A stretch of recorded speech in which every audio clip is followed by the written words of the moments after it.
يعني ملخصة. ايوه، انا اضع لك في الميزان كم تساعد وكم تاخذ. نحن كشعوب لا نريد ان تستعمل هذه القضيه لاغراض سياسيه لضرب الشعوب بينها مع بعض. سأبين لك من يستعملها لقضايا سياسيه، من يستغلها. القضيه الفلسطينيه وليس هناك سأبين لك. عندك البيسي قدامك، أبين لك. هذا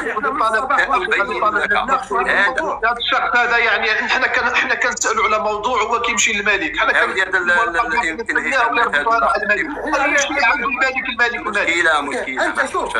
اسمعني. انا هو قال لي اتكلم على النظام الجزائري. يا ابي انا اتحمل مسؤوليه عن النظام الجزائري. اتحمل. قدامكم الملك والملكيه هكذا تتبقون الى ان تموتوا. والملك الملك الله ينصر الملك، الله ينصر الملك والملكيه. أخ كذاب، شوف أخ كذاب، نحن لا نريد أن نحول. عندما نأخذ موضوع يرجع الموضوع إلى الجزائر المغرب. نحن نتحدث عن إسرائيل وعن التطبيع، والدليل أن القضية. ولماذا لم توقفه ميقات الجزائر؟ لماذا لم توقفه؟ لا شوف الموضوع هو تحدثنا هنا، وتحدثنا عن الإمارات وعن البحرين وعن الأردن وعن مصر، وانتم ترجعون تطبيع المغرب. ايوا خليني نكمل الكلمه تاعي. خلي يكون عندك حريه التعبير. حريه التعبير هذا اللي ضيعته. خليك الملك. انت مادام ابي يا طالب التشويش عندك. انت مادام توقفني اذا عندك شيء تخاف منه. خلي الملك عندك مشكله. واحد يوم واحد او مره عندك شيء تخاف منه. انا ما عنديش سقف رئيس او ملك. انا نقول الحقيقه، انا ما عنديش سقف. انا نقول انا غادي نذكروا بالمرحوم الكلمه او رحمه الله عليه. اذا كان مستوى الله عليه. لكن عندما كان وزير رئيس الوزراء يهود بارك، عندما كان ما يسمح لكمش التقى به مستوى حريه التعبير. ما عندكمش نحن رغم الانتصار. ما يسمح لكمش. ربما مستوى حريه التعبير في المغرب هذا تحدث مع يهود بارك عندما كان طلعوا للتشويش. انا اتحداك وعرض عليه المساعده. قالوا له الجزائر موجوده. الوقت الكلمه لي. وقت الكلمه لي. اخ شكري، شوف كذاب. انا ساقول لكم، انا ساعطيك 3 دقائق والاخ شكري 3 دقائق، لاني مضطر، لاني تم دعوتي الى لايف منذ الامس ونسيت ان الوقت قد داهمني. اذا اخ شكري عندك كلمه اخيره قولها وتفضل. شكرا لك. نتكلم فلسطينيه ونولي قضيه موريتانيا والصحراء الغربيه نتكلم عليهم في 3 دقائق ان شاء الله. انا دقائق استعملها كما شئت. راهي 39 من انا نظن اول او اكثر من اضر بالقضيه الفلسطينيه في العالم العربي هو المغرب، لانه ساعد على اعمار اسرائيل وسمح بهجره اليهود لما كانت مصر والجزائر وغيرها كانت تقاتل في اسرائيل في 67. ونشكرك لان ذكرت النكبه 67 واللي كانت من اسبابها هي اعمار اسرائيل. من اسباب النكبه هي تسريب الجامعه العربيه وتخطيط حرب 67 من طرف الحسن الثاني رحمه الله، وهو سمح بهجره اليهود لاسرائيل. ثانيا نتحداك انا في البيسي تشوف من انجز مطار غزه. مطار غزه انجزته عندهم مطار وحيد اللي هو مطار غزه، انجزته اليابان، السعوديه ومصر، والمغرب لم يساهم. المغرب دافع فقط لبعض المهندسين. انا نتحداك تلقى اكثر من هذا. انا نخرج من التيك توك ما تزيدش تشوفني. كاين اليابان، السعوديه ومصر، والمغرب دافع المهندسين، دافع لبعض المهندسين لم ينجز شيئا المغرب. اذا هذا الكذب والبهتان.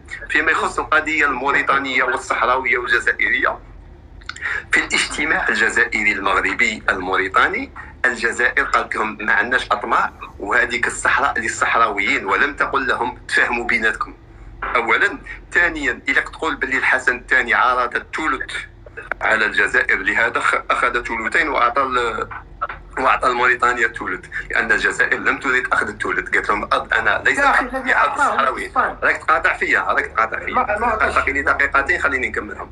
اخذ الثلث، قال لهم انا لا اخذ ثلث لان الارض للصحراويين وليست لي.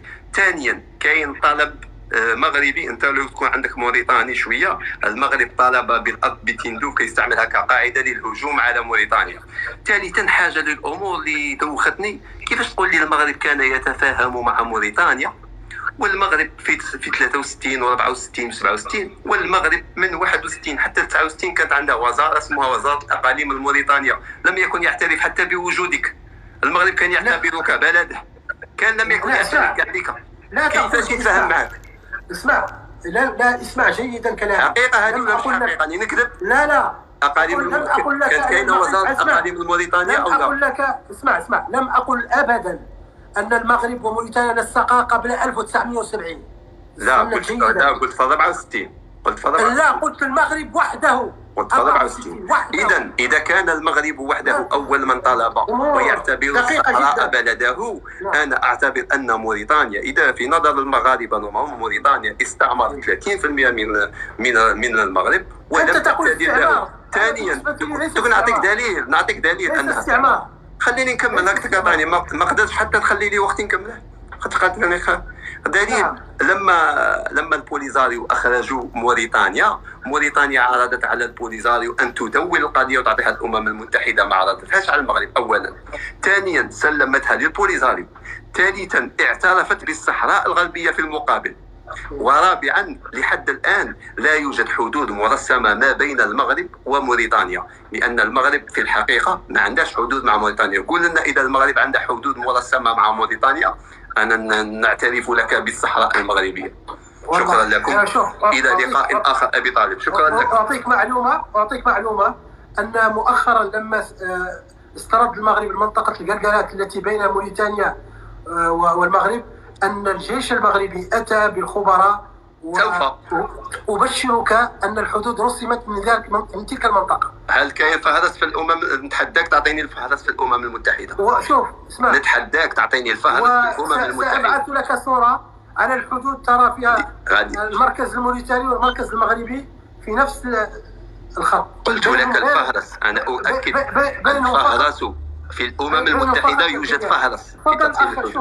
نتحداك تعطيني الفهرس في الأمم المتحدة. على كل حال أشكرك على الاستقبال في المنبر. بارك الله. ما نكونوش إن شاء الله باش ما تكونش عندك ديك النظرة. أنا لا أسب ولن أسب أحد. بارك الله فيك أخ كذاب. أشكرك كذلك على المحافظة على لا ولا حتى أنت مرحبا بك. شكرا لك. أشكرك على المحافظة. تفضل أخ شكري. قبل أخ شكري الصوت.